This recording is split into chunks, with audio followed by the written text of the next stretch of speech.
শিয়ালদা স্টেশনে চলে যাব। শিয়ালদাতেও ক্যাম্প করা হয়েছে, সেখানে এখনো কর্মী সমর্থকরা আসছেন। আমাদের প্রতিনিধি, অপর প্রতিনিধি ঐশী মুখোপাধ্যায় রয়েছেন আমাদের সঙ্গে সেখান থেকে। ঐশী,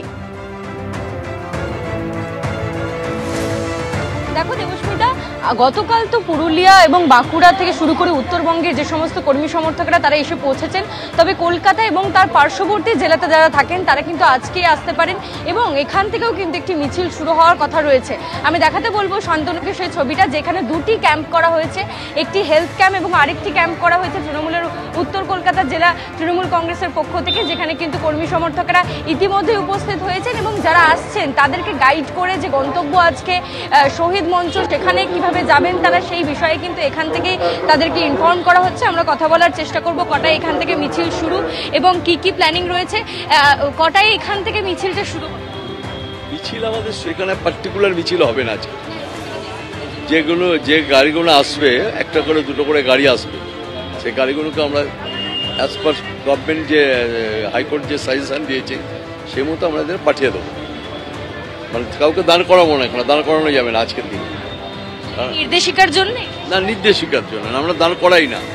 আজকে যেমন আমাদের কোনো বাস রাখিনি, আমাদের এখানে কোনো অ্যাম্বুলেন্স আছে, যদি কেউ কিছু শরীর খারাপ হয়ে যায় অ্যাম্বুলেন্সে করে পাঠানো হয়। আর এখানে আমাদের লোকেরা এখানে খাবে, যারা ট্রেন থেকে নামবে তাদের একটা ছোট্ট খাবার অ্যারেঞ্জমেন্ট জীবন সাহা করেছে। পেটটা খালি করে ট্রেনে এসছে তো, খেয়ে তারা চলে যাবে ধর্মতলা, মুখে জল ফল খেয়ে চলে গেল। ধর্মতলা থেকে যখন তারা ব্যাক করে যাবে, আজকে যদি চলে যেতে চায় তাহলে আজকে আমার তাদের গাড়িতে খাবার তুলে দেবো, কিছু মুড়ি। সবাই নির্বাচনের আগে শেষ 21শে জুলাই কি বার্তা আশা করছেন নেতৃত্বে আশা করছে বলতে সবাই দৌড়চ্ছে যে নেতৃত্ব কি বলবে, কি সন্দেশ দেবেন, কি মেসেজ দেবেন, এটা নিয়ে আমরা গ্রাম বাংলায় আবার ফিরে যেতে হবে আমাদের, এটা গিয়ে গ্রামের বুথে বুথে যেতে হবে আমাদের। যার জন্যই আমরা ওয়েট করছি। কর্মীরা যারা আসছে তাদের সব আর বলে দিচ্ছি, তোমরা 10 জন 15 জন করে আসছে, সব চলে যাবো, আগে গিয়ে বসে পড়ো তোমরা। এইটা একদম আমরা যাবো না ওখানে, আমিও যাবো না, জীবনেও যাবো না। আমরা এখানে থাকবো। কোনো অঘটন যদি ঘটে, কোনো ছেলে যদি অসুস্থ হয়, তো কর্তব্য বাইরে থেকে ছেলেগুলো কিনেছি দলের কর্মীদের। প্রাক্তনমন্ত্রী জ্যোতিপ্রিয় মল্লিক যেমনটা বললেন যে তারা কিন্তু ক্যাম্পেই থাকবেন এবং এখান থেকে যাতে কর্মী সমর্থকেরা সুষ্ঠুভাবে যেতে পারেন তার সব রকম ব্যবস্থা তারা এখান থেকে করবেন, পরিচালনা করা হচ্ছে যেভাবে। যেহেতু নির্দেশিকাও রয়েছে, সেই বিষয়টাকে মাথায় রেখে কিন্তু বাসে করে বা ট্রান্সপোর্টের মাধ্যমে এখান থেকে যারা আসবেন তাদেরকে সেখানে সামিল করানো হবে। শহীদ স্মরণের যে মঞ্চ করা হয়েছে ধর্মতলায় ভিক্টোরিয়া হাউসের সামনে, সেখানে তাদেরকে পৌঁছে দেওয়া হবে এবং সম্পূর্ণ বিষয়টা তারা পরিচালনা করার জন্য কিন্তু সারাদিন এখানেই থাকবেন। আমি দেখাতে বলবো শান্তনুকে আরেকটা ছবি, পাশে একটি হেলথ ক্যাম্পের ব্যবস্থা করা হয়েছে। কোনো কর্মী সমর্থক যদি অসুস্থ বোধ করেন বা তাদের কোনো সমস্যা হয় এবং তাদের যাতে কোনো সমস্যা না হয়, শারীরিক সমস্যা হলে তারা যাতে সেই সমস্ত যে প্রাথমিক চিকিৎসা সেটা পান, তার জন্য কিন্তু একটি পাশে স্বাস্থ্য শিবিরও করে রাখা রয়েছে।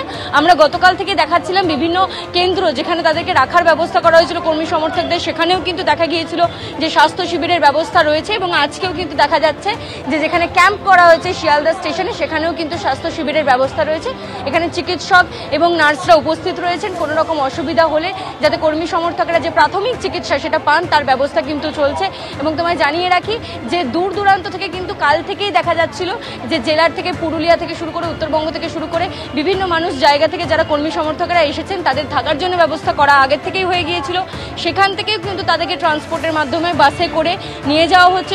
রাস্তায় দেখা যাচ্ছে কিন্তু সেই ছবি যে বাসে করে করে যেদিকে শহীদ মঞ্চ যেখানে রয়েছে অর্থাৎ ধর্মতলার যে ভিক্টোরিয়া হাউস, সেই গন্তব্যে তাদেরকে পৌঁছে দেওয়ার ব্যবস্থা করা হচ্ছে। এবং কলকাতা এবং কলকাতার সংলগ্ন যে জেলাগুলো রয়েছে সেখান থেকে যে কর্মী সমর্থকরা আজকে আসবেন তাদেরকে এই শিয়ালদা স্টেশন থেকে যাতে একেবারে বলা যেতে পারে যে শহীদ মঞ্চে তাদের যাওয়ার কথা সেই গন্তব্যে পৌঁছে দেওয়ার জন্য কিন্তু উত্তর কলকাতা জেলা কংগ্রেস তৎপর এবং সে কারণেই তারা দুটি ক্যাম্পের ব্যবস্থা করেছেন এবং সম্পূর্ণ বিষয়টা এখান থেকে পরিচালনা করা হচ্ছে। একদম ঐশী, তুমি আমাদের সঙ্গে থাকো।